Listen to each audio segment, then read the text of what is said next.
In this session, we're going to review how a designer might want to manage the design workload and use their dashboard to view and determine what they have in their designer request backlog. This is Melissa's dashboard, and when it comes up, it would look more or less like this. And what you'd see over here is that under DR Designer, for let's say WIP requests, it is showing all the designers. So the first thing Melissa would want to do is make it show only hers. And she does that by going to DR Designer column. And in the upper right hand corner is a little button that brings a selection list.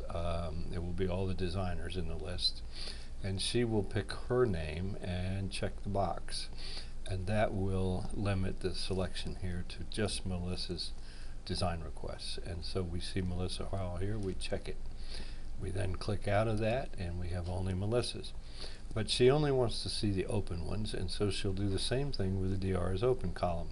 She'll find that little down arrow in the upper right hand corner, and she'll find true, yes, true, design request is open, and she'll check that. Now click out of that, she sees only her design requests.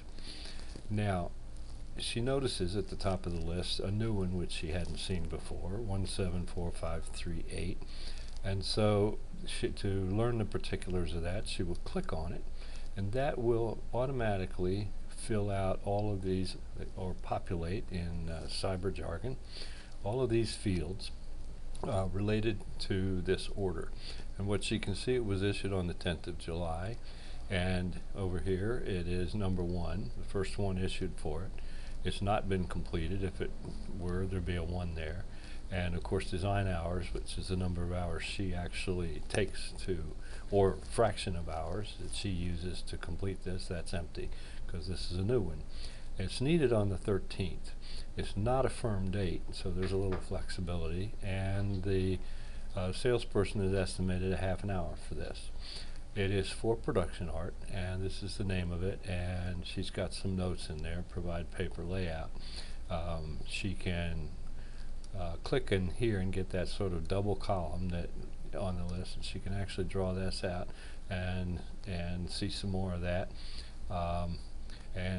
She could keep on doing that. She could actually draw this out if she wanted to and see some more, and view that in its entirety if she wanted. Now down here the production art is not complete yet, so there's an opportunity for her to make comments. She does have a selection design status here which she could click on and say, okay, I've seen it and I'm working on it, in which case she might select in progress, or she might periodically, if this is a long one, indicate it's about 50% or it's about 90% complete. So this kind of shows people, the salesperson or even in production, is she aware of it, and what is she doing with it. And so she might check in progress, I've seen it and it's still open, and then she would save this. So at this point she's almost finished, so she clicks save, but then she gets to thinking about it and she says, you know, this is going to take a lot more than a half an hour, so I'm going to estimate an hour and a half for this. And she would change that right here in DR estimated orders and save that. Now why is that important? Well, this particular field is used for the backlogs, so that when TJ or others report, or she wants to see what her backlogs are, it will go to these estimated hours and add the sum total of them in the DR's open requests. So if the designer, if Melissa is relatively diligent about her estimated hours being pretty close to what she thinks they are, she will have a good indication of what her backlog really is. And at that point she's finished with that particular order, and she can print the design request if she wants to by right-clicking on this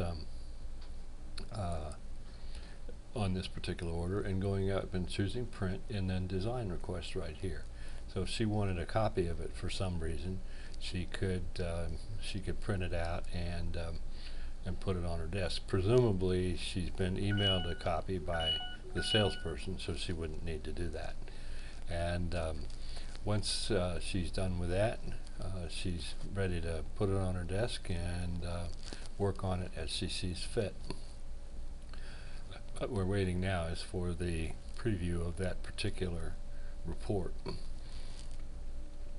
Once we see that, we're going to, there is the actual design request that would have what she saw there.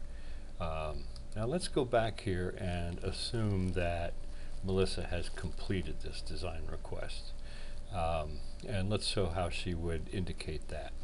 The first thing she would do is she would come up here and put a 1 here. She's completed number 1, and so she indicates number completed. It should be the same number as the DR number. Then she's going to put in how many hours she took, and she actually took 1.4 hours, and she would put that in there, and that would show that she's completed it and the number of hours. And that's used for records of how well we're estimating and how many actual hours that we've had in the design. Now the next thing she would want to do, she might want to come down and click production art. This was a production art request, and so she would check that it is done, and she could make any comments that she wanted right in here. And finally she would uncheck DR is open, and that's all that is required. The most important thing to actually close it is to put the DR number completed here and have that match the DR number, these two, and to come down here and uncheck DR is open. And then she would click save. Now I'm not going to click save at this point because this is a live order, and we can cancel everything we've done here and restore it to exactly how it was before.